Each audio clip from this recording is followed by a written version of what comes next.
Hello everyone, and today I want to talk to you about mobile phones again.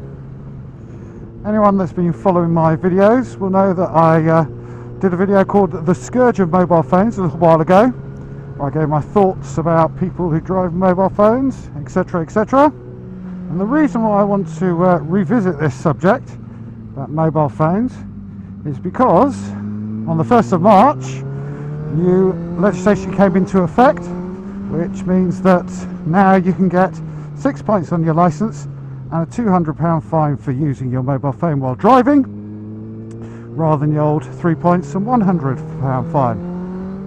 So to recap from my last video, I said that it was as bad as drink driving, mobile phone use while driving, that there needs to be a concerted campaign, and it's only when we make it as socially unacceptable as drink driving will we change people's behaviours. And so what you'll see with this change is the police are on a mission to have a real enforcement crackdown for a week or so as the new legislation comes in to try and educate drivers. There are a load of films that are out and about. I've watched one of them, really good film. Finishes off with the thing of saying you wouldn't drink and drive, so don't text and drive. Very supportive of that message. Needs to be hard hitting. I think that's exactly the right tone. It is as dangerous as drink driving. There's been some high profile cases of people using their mobile phones while driving and causing accidents and killing people. It's also nice to see the Transport Secretary, Chris Grayling, on television with a real hard message of saying how dangerous it is, how it can wreck people's lives. But what's really prompted me to revisit this again is the fact that for all the strong words and films, this is just not being backed up by the necessary punishment or penalty. If you're going to equate using your phone while driving, texting while driving, all that sort of stuff with as bad as drink driving, then why aren't the penalties as bad as for drink driving? That's the question. So driving with excess alcohol, or in charge of a vehicle with excess alcohol as the terminology goes, starts off at a base with minimum 12 months disqualification. That's the starting point.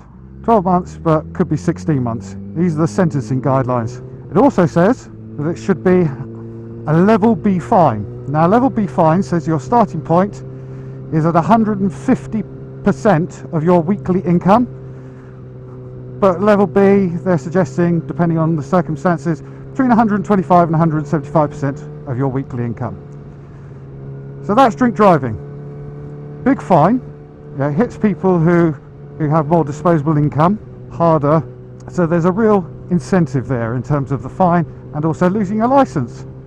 The new using your phone while driving, 6 points, 200 quid fine. Now 200 quid's a lot of money, it is, but come on, let's be honest with it. I'll give you my example. If I got found 200 quid, it'd be a pain in the backside, it'd be an inconvenience, but it wouldn't kill me to find that money. If I got fined 150% of my weekly wage or 175% of my weekly wage, ouch, that is going to hurt. Yeah, at the worst case of drink driving, excess alcohol, the sentencing guidelines say you can go for 5 years disqualification. I can't remember exactly. Okay, so you can go for more disqualification. Yeah, this is repeat offenders, etc, etc. But also you can go to what they call a level 5 fine, which since 2015 has meant an unlimited fine. So if you're a repeat offender, the magistrate can take your licence away for longer. Oh, the other thing is they can also make you resit your test, and that's an extended test, not just the standard one, and you can be given an unlimited fine.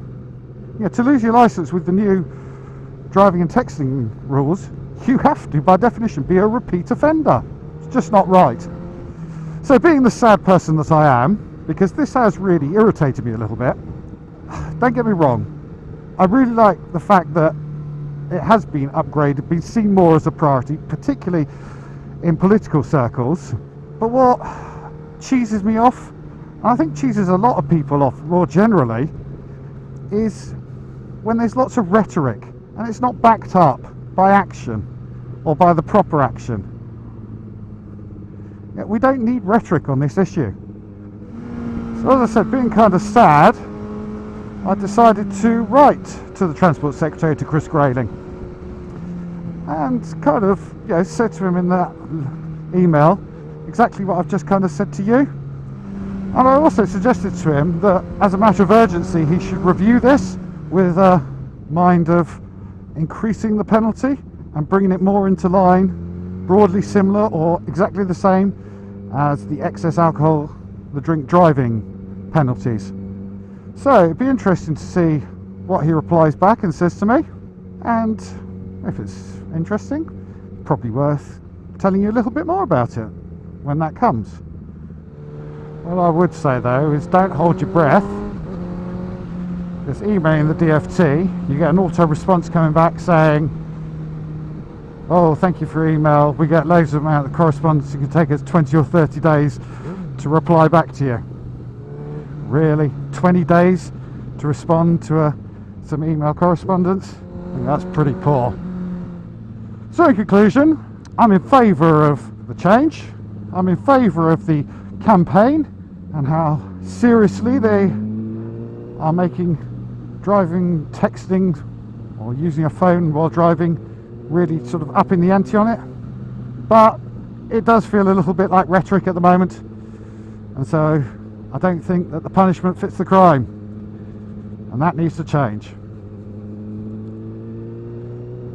Speak to you soon. Cheerio.